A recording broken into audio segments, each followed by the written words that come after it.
Texas A&M is prepared to make a big run at Florida State's Jimbo Fisher. 10 years, $75 million. That was the appeal. He gets an opportunity now to start over on his terms. When A&M called, what was the overriding reason that you said? Well, I think the first interest was that the athletic director, Scott Woodward, I had a really good relationship with. So you listen, and I think the culture of A&M, as I dug into it, was amazing. The academics, a top 20 institution in the country. Athletically, you have everything in the world. You have great recruiting base. There's no reason why you shouldn't have players and be able to coach them well. You know, it's an obvious question, Jimbo. When you sign a 10-year, $75 million contract, there's an incredible amount of pressure that I would think comes with that. But do you look at it as pressure? I don't. I'm doing my job, and I'm going to do it. Whether it was a 1 year or 10 year, I'm going to coach the same. I don't know any other way. I know what my expectations are. And now, can we do it quickly? Maybe. You know, at LSU it happened in 4 years. Florida State it happened in 4. You don't know when it's going to happen, but you just got to make sure you're doing the right thing. And if you, again, just like you tell the players, if the process is right, results will come. A-gap, right to A-gap. Stay in the A-gap. I don't care where he goes. If the A-gap's open, you run to the A-gap. Jimbo, how have you seen the guys buy into your style? Because you're going to coach them hard. I've been around you. I've seen you on the practice field. How is that transition going? It seems to be good. I guess you'd have to ask them. But our practices, in my opinion, become more physical. They become more effective. And they start having fun competing and playing in a certain way. That's fun, too. And they start having fun, our practices become fun. You know he's understanding it now. He's calling the coaches out.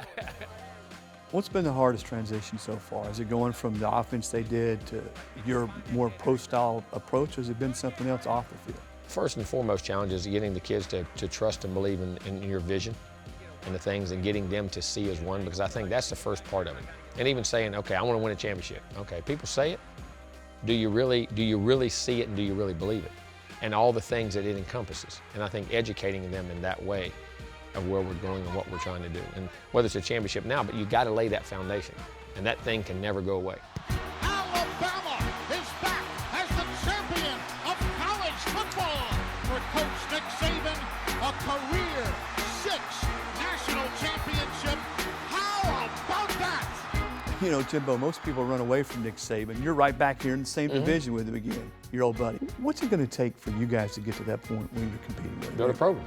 I mean, you got to bring the players in and entrench the culture of Texas A&M and what we believe is a championship culture. And our kids have to believe it, and you have to line up and you have to play a 60-minute football game. I mean, that's what he did at Alabama. He got the right players in there. He built his culture of how he wanted things done, the way things are done, and got the kids to believe wholeheartedly in what's going on. And they believe it, and it's feeding itself. And they've also advanced, and Nick has not become complacent. I mean, he stayed very hungry, and I think that's what it's going to be here.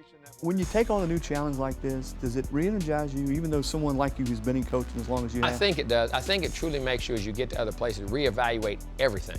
Because you have things in place in a program, in the infrastructure of things that, you say, I want to change that, and you get to them at the end. And sometimes making that change is harder just because you've been somewhere and other things have been established. When you go and you have to build it up again and start it from scratch again, it's like building a new house. I think it does bring that out, and there's some changes you do making little things that make a difference.